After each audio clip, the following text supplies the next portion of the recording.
A Estrela Solitária, um brasileiro chamado Garrincha. Este é o título da mais recente biografia de Manuel Francisco dos Santos, o Mané Garrincha. Escrito pelo jornalista Rui Castro, que entrevistou 170 pessoas em 2 anos e meio de trabalho, o livro conta as alegrias e tristezas do craque das pernas tortas. E desmente algumas lendas. Por exemplo, Garrincha não era mulato, mas cafuzo, descendente de negros e índios. Também não chamava os adversários de João, como reza o folclore do futebol. Seja como for, Garrincha virou um mito para a torcida brasileira. Nasceu no dia 18 de outubro de 1933, em Pau Grande, estado do Rio. Teve paralisia infantil e as sequelas transformaram-se em marca registrada.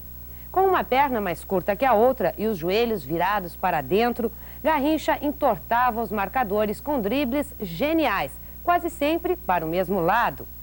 A decadência começou em 64, com a primeira cirurgia no joelho. Esquecido pelos dirigentes, Mané Garrincha afundou-se no alcoolismo e morreu na miséria, no dia 20 de janeiro de 1983. Tinha apenas 49 anos. Deixou 10 filhos reconhecidos de 3 mulheres diferentes. Grandes Momentos mostra agora uma entrevista exclusiva de Mané Garrincha para a TV Tupi em 1972. Ele tinha acabado de abandonar os gramados e queria ser treinador, um sonho jamais realizado. Você vai ver também depoimentos de Zagallo e Nilton Santos, companheiros de Garrincha no grande Botafogo das décadas de 50 e 60, e também uma crônica de Juca Kfouri. Conheça agora um pouco da história de Mané Garrincha, a alegria do povo.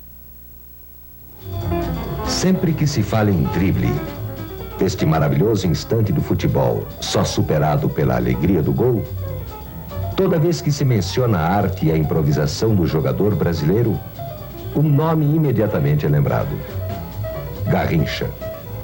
Entretanto, ele, que para muitos coloca-se ao lado ou até acima do próprio Pelé, que deu ao Brasil os títulos mundiais de 58 e 62, que foi campeão carioca, brasileiro e sul-americano, passou cedo demais a ser apenas um capítulo da história do futebol. Hoje, com a carreira encerrada de forma melancólica, o ponta-direita que empolgou as torcidas de todo o mundo transformou-se na lenda viva de um mágico jogador de pernas tortas. Todo mundo, aonde eu vou, aonde eu chego, estou sempre com gente perguntando as coisas e me querendo bem. Então eu viajo muito como milionário. Então a pessoa nunca esqueceu da jogada que eu fazia antigamente. Eu digo antigamente, há 15 anos atrás, tudo isso, aonde hoje as crianças, eu jogo bem criança mesmo, eu digo os 5, 6 anos, então eles chegam, o pai sempre falou para eles o que eu fazia dentro do campo. Então eu procuro sempre demonstrar como antigamente, conversar. Então eu digo, não, hoje não é a mesma coisa, porque a idade, tudo isso, mas a gente sempre acontece fazendo, que a gente continua fazendo aquilo que a gente fez antigamente. Então eu faço, Garrincha, então eu não vou levar meu filho para te ver no campo. Eu falei, tá bom, tá legal. Ele falou, só quero que você faça 2 jogadas daquelas que você fazia antigamente. Eu falei, tá legal. Então eu chego no campo, a coisa que eu sei fazer mais é isso, quer dizer, eu chego no campo, faço 2, 3, 4. Então eu vejo pessoas dizendo assim, Garrincha, pode ir embora, que já tá pago, já tá tudo ok e tal. Eu acho bacana isso. Para Garrincha, que a simplicidade transformou num alvo fácil para a injustiça e a desonestidade, não existem mágoas. As tristes histórias de injeções que colocavam o seu joelho machucado em campo lhe trazem, no máximo, tristeza. Eu fui uma pessoa, eu nunca tive uma pessoa, vamos citar, por exemplo, o nome de Pelé, porque é uma pessoa que eu sempre digo que ele sabe fazer as coisas, não é ele a pessoa que vive com ele. Então, ele achou amigo para que fizesse tudo isso de bom para ele. Eu nunca tive a sorte nesse ponto. Eu só tive pessoa que, não vamos dizer me roubar, mas que me desse de uns dribles para lá, outro para cá, eu quando chegava não tinha mais nada. Mas tudo bem, tudo legal, eu continuei jogando no futebol. E tive assim, me prejudiquei bastante jogando futebol por tomar injeção no joelho e esperando, por exemplo, que aquilo não fosse nada, aquilo fosse uma coisa passageira. Então eu fui para a Europa e tive lá 6 jogos e tomei 6 injeções no joelho. porque o Botafogo, naquela época, perdia 15 mil dólares. Eu, como sempre bom, como sempre pessoa humana, eu chegava e pensava que era tudo, aquilo não passava de 4, 5 dias, estaria bom. Mas eu me prejudiquei bastante. Eu voltei para o Brasil, voltei bem mal mesmo, e onde eles não quiseram nem pagar minha operação. Quando eu digo Botafogo, eu não digo Botafogo Clube, eu digo diretoria do momento que estava no Botafogo. Me mandaram para o hospital, eu fui para o hospital, não pagaram lá. Naquela época o médico não cobrou a operação, cobrou só o tempo que eu ia ficar lá. Então, por exemplo, a Elza mesmo que pagou, e eu operei, e depois, naquela época eu era patrimônio do clube, e eu pensava assim que o patrimônio do clube fosse uma coisa boa. Depois me venderam para o Corinthians, e eu fiquei assim, puxa, mas patrimônio ninguém vende. E me venderam, nem falaram nada, me deram muito obrigado. 13 anos de Botafogo, cheio de coisa, fiz tanta coisa no Botafogo, campeão. E o patrimônio depois foi vendido. Eu fiquei muito triste, porque eu não tive nem um pouquinho de consideração naquela época pelos diretores. Mas tudo bem, tudo certo, eu estou feliz. Com o mesmo drible estonteante dos campos de terra batida da cidade de Pau Grande, onde nasceu, Manuel Francisco dos Santos treinava pela primeira vez no Botafogo do Rio em 1953. Ali, ele deixou desnorteado o experiente Nilton Santos, com jogadas imprevisíveis e incomparáveis. Na cidade de Pau Grande, depois eu tive a oportunidade de conhecer e até batizei uma filha do Garrincha, foi o Arati, um jogador do Madureira, foi jogar uma pelada lá em Pau Grande e viu o Garrincha jogando e convidou ele para treinar no Botafogo. E por sorte minha, ele me driblou. Eu estava muito badalado, não para justificar, também estava naquela despedida de solteiro, que não sei o quê, ia para as boates, não sei o quê. Um dia um treino lá, eu sou um cara todo desengonçado. Eu digo, é mais um que vem para treinar, né? Porque o Zizinho dizia que ponta ou é muito bom, ou então é para não deixar a bola sair na lateral, sabe? E eu olhei, eu digo, é mais um que vem treinar. Ele balançou e passou, eu digo, nossa mãe, que bom. Foi o melhor drible que eu levei na minha vida, porque dali para frente eu passei a dormir tranquilo, os outros não, sabe? Ele no meu time, meu Deus do céu. Alguns anos depois, vinha a consagração nos campos da Suécia, onde seu drible rápido ajudava o Brasil a ganhar sua primeira Copa do Mundo. Duros e perplexos, os marcadores europeus se viam humilhantemente batidos, em cômicas posições de desequilíbrio, até o tombo final no gramado. A arte e magia do caçador de passarinhos de pernas tortas ia fazendo muitos joões pelos campos do mundo. Em 1962, no Chile, Garrincha explodia, ganhando quase que sozinho o bicampeonato mundial para o Brasil. Você sabe que a minha maneira de jogar não foi nada, eu não sei bem explicar a você. Eu jogava normalmente como era garoto, depois de rapazinho e tal. Eu fazia aquela jogada, mas nunca ninguém me disse que era boa de chegar dentro de fundo, porque eu fazia muito isso lá em Pau Grande, eu nasci, onde eu jogava no time de lá, em Petrópolis também. Então, eu fui saber que aquela jogada era boa quando fui pro Botafogo, da Copa do Mundo. Mas foi uma coisa, não sei, foi uma coisa que foi criada, não criada, me veio aquilo. Então eu achava que era mais fácil fazer aquela jogada, porque o marcador normalmente está sempre com os dois pés no chão e você correndo com a bola, é mais difícil para ele de que você esperar que ele venha a você. Então eu ia sempre em cima dele com a bola. E procurava sair sempre de lado e não em cima dele, sempre do lado. Então eu achava, quer dizer, depois com o tempo, eu achei que aquilo dava certo. Então eu continuava fazendo e fazendo e fazendo. Olha, você sabe que tem um jogo que eu sempre recordo bem, eu conto sempre para os amigos meus, quando estou assim, contando coisa de futebol, que é a coisa mais difícil eu falar em futebol. Mas então, foi na Itália, quando eu não era reserva do Joel. E nós jogamos na Itália, fizemos um jogo treino, vamos dizer assim, contra o time do Milan, me parece, naquela época, mas o time deles era bom. E eu entrei no segundo tempo.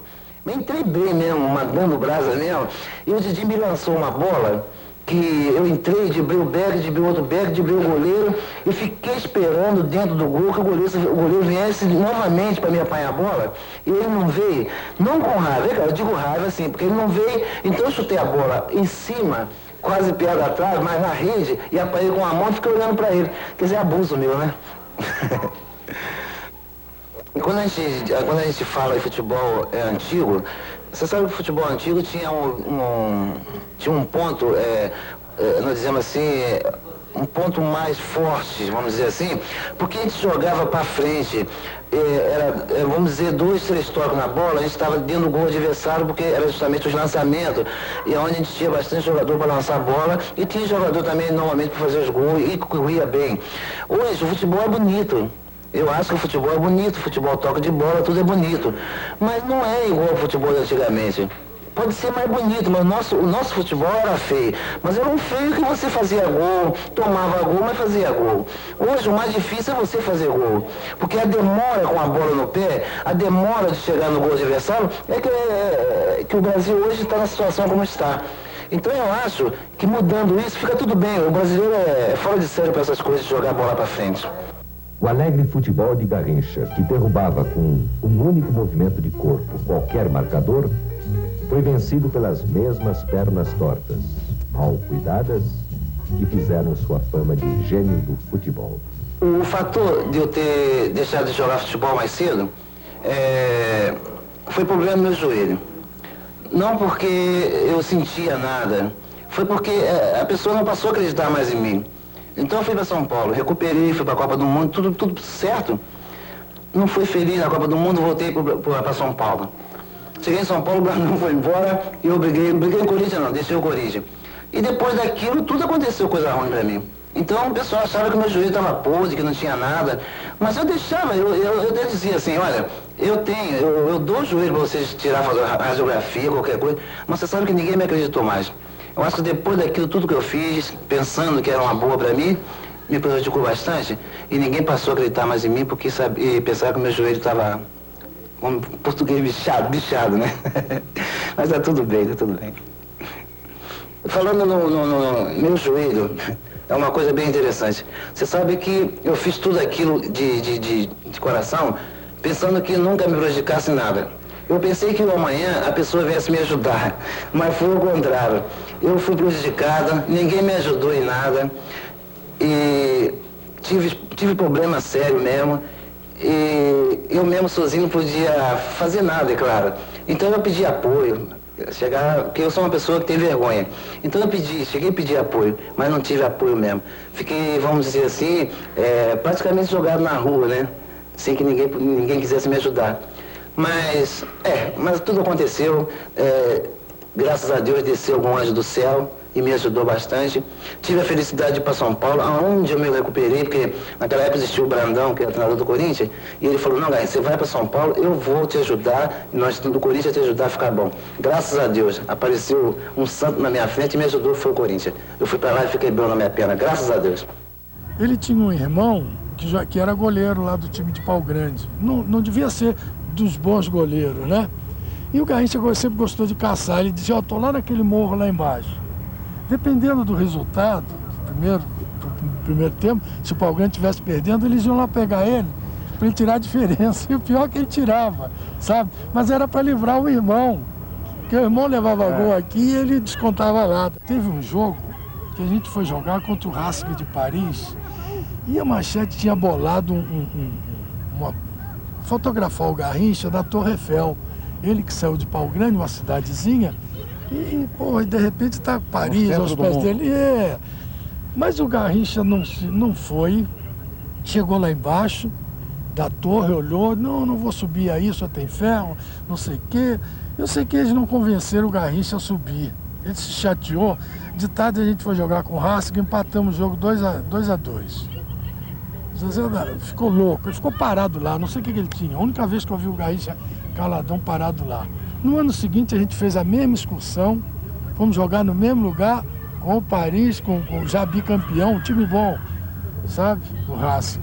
Aí o Zezé Moreira, que ainda era o treinador, por sorte, lembrou, quando nós entramos no campo, o Zezé viu o cara lá que tinha marcado o Garrincha. Disse, Garrincha, a gente jogou o ano passado aqui e o cara não te deixou pegar na bola, Garrincha. E o Garrincha disse assim, será que ele vai jogar hoje, seu Zezé? O Zezé, não sei, ele está sentado lá no banco, lá, porque tinha uma preliminar, ele devia estar assistindo lá o jogo.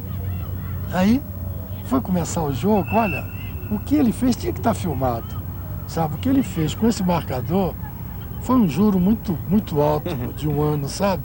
Ele fez tudo, mas ele driblava o cara, o banco de reserva estava assim, o Zezé Moreira, ele driblava o cara, pisava na bola, porque dizia, é esse mesmo, né? O cara voltava, tiraram até o cara do jogo.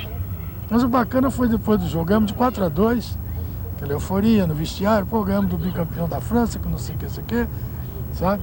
Aí o Garrincha disse, Zezé, foi aquele que você falou? Aí o Zezé disse, porra, mano, você arrebentou com o cara, tiraram o cara do jogo. Ele aí falou assim, seu Zezé, acho que ele não é muito bom, não. O Mané Garrincha do interior, que muitas vezes teve sua ingenuidade aproveitada e sua genialidade explorada, diz que não guarda rancores de sua passagem pelo futebol. Eu acho o seguinte, eu não tenho mágoa, porque eu penso assim, a vida continua. Mas eu fico triste, porque eu, por exemplo, que fiz bastante coisa pelo Brasil, graças a Deus tenho o poder de fazer, como eu disse para você na outra vez, não só o Brasil, o Botafogo, todo mundo. Então você não ter um apoio de ninguém, você é esquecido assim como se não tiver feito nada. É isso que eu fico triste. Mas por nada, porque eu acho que tá certo. Hoje eles querem os jogadores que estão jogando, tá tudo bem, tá tudo certo. Mas eu acredito que ele não pode nunca esquecer daquilo que já fez, coisa pro Brasil, não é verdade? E eu não é que eu estou esquecido provavelmente pelo diretor e pelo aquele pessoal que dirige, né? Mas graças a Deus eu tenho a maior felicidade que o público nunca me esquece. Essa é a maior felicidade que eu tenho para mim. Numa casa grande em Jacarepaguá, Garrincha vive hoje ao lado das filhas do primeiro casamento e de um filho de 11 meses com Elza Soares, a tranquilidade final de uma tumultuada vida familiar. A minha vida, 62, 63, foi bastante difícil para mim na época da minha separação lá da esposa lá em cima. E foi muito duro para nós, tanto para mim como para a Elza, para os filhos da Elza, estudar em colégio, tudo isso. Então, foi uma vida bem dura, onde todo dia era coisa, mais coisa, mas nós tivemos assim a grande felicidade, porque eu sou uma pessoa bem mais calma, a Elza mais nervosa. Eu cobria sempre aquilo, eu procurava dar sempre carinho para ela no momento que ela mais precisava, porque ela era muito nervosa. E tudo para ela se tornava mais difícil. Para mim também eu sei que era difícil. Porque eu tinha, por exemplo, vergonha de voltar ao clube de futebol para treinar, para fazer qualquer coisa, eu tinha vergonha. Mas ela era pior porque ela vivia mais perto do público, tudo aquilo. E eu ficava muito com medo, porque ela é uma pessoa muito humana, ela é uma pessoa que sente muitas coisas. Mas graças a Deus aquilo tudo passou. A imprensa foi um pouquinho violenta com a gente, mas tudo isso veio da parte do outro lado, do advogado da falecida esposa e mil coisas. Mas hoje nós estamos felizes. Graças a Deus mudou tudo. Nós estamos numa maré bem boa, graças a Deus. E eu estou feliz da vida, tenho um filhinho lindo, tem 11 meses, vai fazer um ano. E eu acredito muito que a vida mudou bem mesmo pra gente. Uma vontade que não morre. Continuar. Tocar a bola com intimidade. Fazer o alegre vai, mas não vai. Tudo isso ainda vive em Garrincha. Ele acha que ainda tem direito de jogar futebol. Bem, minha vida está bem, obrigado. E você sabe que o jogador de futebol nunca para, ele continua sempre lutando. Apesar de tudo tá bem, tudo tá 100%, mas sabe que a gente não pode parar nunca. A gente parar, a gente fica em ferrugem, tudo isso, é muito bem disso. Então eu tenho, por exemplo, o que tenho que fazer, por exemplo, eu vou para São Paulo, eu tenho a academia de poupança, onde eu tenho sempre o meu negócio lá a fazer com eles, e viajo muito com o Milionário em São Paulo, onde tem nosso time de veterano. É veterano só no nome, mas é veterano que joga contra amador, e tudo isso é minha vida. Quer dizer, ela continua a mesma coisa, não sou mais profissional, mas pelo menos tem um nome, e a gente tem nosso meio de viver, nosso meio onde a gente pode, como se diz, passar o nosso tempo. Então eu acho muito justo, né, porque a gente tem direito. E eu estou feliz com isso porque eu não parei, até hoje eu não parei. Graças a Deus está tudo bem. Ele passava o dia brincando, feito criança, ficava segurando as pessoas, tá preso, tá solto, tá preso, tá solto. Tinha um jogador, a gente foi convocado para a seleção carioca, Décio Esteves. E ele começava, Esteves ou Estavas? Esteves, o dia inteiro, Décio, eu não vou aguentar, eu vou embora. Não aguenta ser aleijado. Ele dizia, não brinca com defeito físico. Tá entendendo? Essas coisas de concentração, você fica muito parado. Então, quem é chato mesmo, fica o dia inteiro, sabe? Mas foi um cara que nunca fez mal a ninguém. Garrincha era um chato adorável? Era um chato adorável, todo mundo gostava dele. Era molecão, né? Era molecão. Eu lembro na época do Marinho, que era o nosso treinador, o Marinho dava liberdade de qualquer jogador durante a preleção falar, opinar. E o Garrincha falava também. Ele dizia aqui, ó, pro Paulo Valentim, ou pro Edson, ou pro Quarentinha, que era o time da época, né? Quando eu pegar a bola, não entre atrás do meu marcador, porque eu vou ter que driblar 2, sabe? Corre lá pra dentro, porque eu vou tentar driblar o cara, se eu passar por ele, eu já te dou a bola e você faz o gol, sabe? É um negócio lógico. Não sei se hoje alguém na seleção ia ouvir, sabe? Ou até considerar isso, né? De repente podia até se ofender, mas isso sempre ajudava. O Garrincha não aprendeu, mas ele era inteligente, sabe? E nasceu para isso, nasceu para jogar bola. Garrincha não quer abandonar o futebol. Seu sonho hoje é voltar como treinador. Talvez por pensar, no seu humilde pensar, que possa ensinar alguém a ser como o lendário e insubstituível Mané. Hoje, eu quero ser treinador de futebol, mas eu quero ter um treinador de futebol, não um treinador de futebol, como se diz, ser mal, porque tem muito treinador de futebol que é mal. Eu quero ser bom, mas quero ser um bom treinador de futebol, procurando fazer tudo certo para que o futebol venha ter um novo brilho. E depois, vamos dizer assim, quando você treinar? Eu acho que, por exemplo, eu joguei no Botafogo 13 anos. Eu queria ver se tinha direito no Botafogo, aqueles 13 anos que eu vivi tanto tempo lá jogando com eles, que tivesse que voltar ao Botafogo para ser treinador. Era a maior felicidade para mim começar como treinador no Botafogo, mas com todo aquele direito que eu perdi, que deixei no Botafogo durante 13 anos. Eu acho que seria, para mim, uma maior felicidade e para o Botafogo e para o torcedor do Botafogo também. A certeza que fica é uma só. Garrincha é uma palavra indispensável ao dicionário do futebol. Não importam os cartolas, os dólares nos cofres do Botafogo, as injeções no seu joelho machucado. Tudo isso pode ter interrompido sua trajetória pelos campos do mundo. Mas Garrincha ficou. Não só na história do esporte. Ele está no campo de terra ou no estádio superlotado, em cada drible que faça a torcida gritar.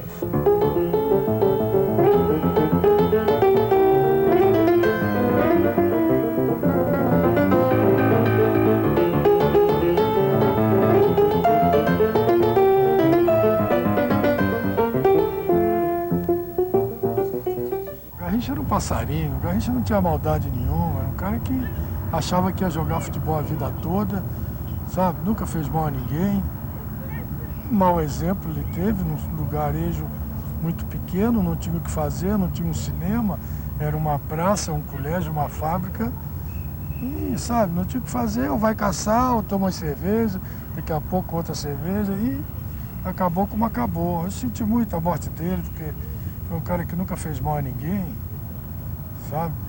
E foi muito, dizem, muito passado para trás. Dizem não, eu tenho certeza disso. Muita gente se promoveu, sabe? Usou ele, não tinha maldade, e ele é mesmo, sabe? Sinto saudade dele, meu compadre. Agora, Todo dia 20 de janeiro, sendo uma velhinha para ele.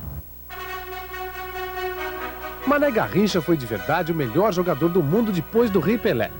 E fez tantas e tantas fez que, além de verdade, Garrincha virou mito e virou lenda. Dele dizemos que até gol de falta fez na Copa do Mundo de 1962 no Chile, mas não foi bem assim.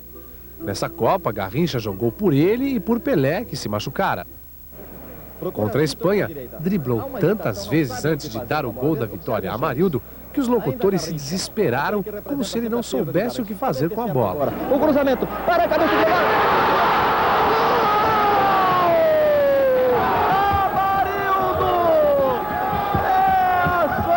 voltando ao Brasil. A palavra quase não saiu da garganta. Logo ele, que ajudara tantos locutores, como em 1958 na Copa da Suécia. No jogo final contra os donos da casa, ele fez 2 jogadas idênticas para 2 gols iguais de Vavá. Tão iguais que você não sabia se estava ouvindo outro gol ou a repetição do primeiro. Voltando a 1962 contra a Inglaterra, até gol de cabeça ele fez, o primeiro do Brasil. Em seguida, ajeitou uma bola como se fosse bater a falta. Quem bateu, no entanto, foi Didi. Bola no peito do goleiro, rebote e gol de Vavá. O terceiro gol daquele jogo também foi de Mané, de fora da área, de folha seca, como Didi. Contra o Chile na semifinal, ele voltou a marcar de cabeça, coisa rara porque detestava cabecear. Mas fez gol até de pé esquerdo, outra vez de fora da área. Aquela Copa ele ganhou sozinho, façanha que apenas Diego Maradona igualou em 1986. Por tudo isso, a imprensa chilena perguntava durante as exibições que Mané dera: de que planeta viene Garrincha? Do planeta da bola, onde mais que rei, ele era Deus.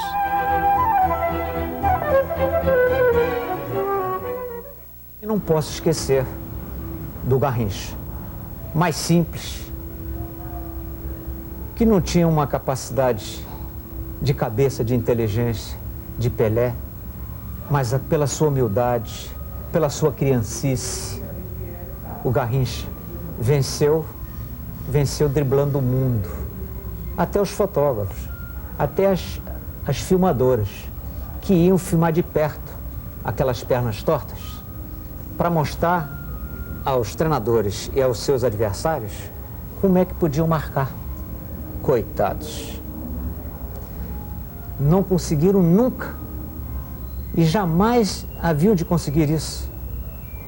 Somente um drible ele não conseguiu dar: a morte. Que Deus o tenha em bom lugar.